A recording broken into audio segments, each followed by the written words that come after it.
Well, we had the basic challenge of trying to understand what our members and what our non-members were thinking about AmCham.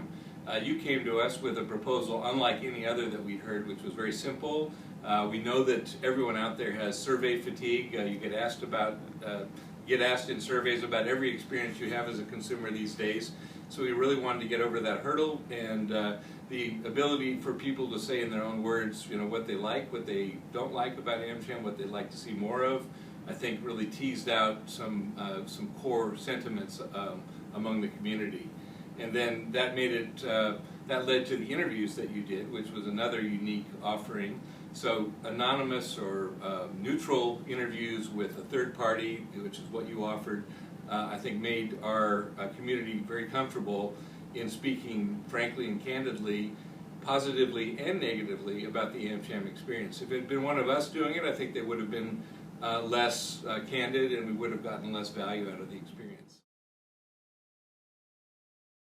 Well, I think they felt respected, that you were coming to them and your organization was coming to them on the basis of understanding them as AmCham members, asking intelligent questions, and then following up with these interviews that you did with them in 3 different categories: the smaller members, the larger members, and then really the non-member community, so that we could see how these different groups perceived AmCham and the AmCham experience differently.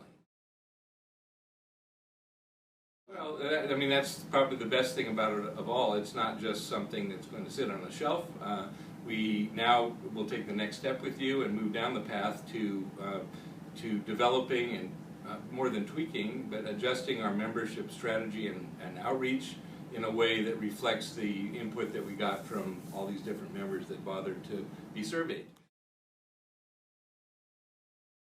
Yeah, I took it less than a couple weeks after you finished the survey. I took it to the board. I laid out for them the insights that we'd gotten. Many of them was confirmation of what we felt we were doing well or poorly, both.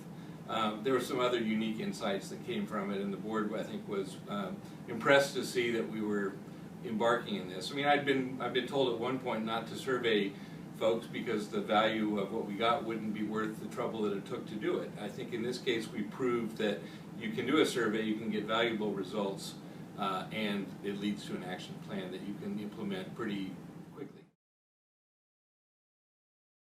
Oh, I think any CEO, certainly of a membership organization, but probably of any business, you don't really know what your customers and your non-customers are thinking and saying about you until you go through this kind of neutral third-party evaluation, survey, interviews, the whole process that you have undertaken for us. So I recommend it highly.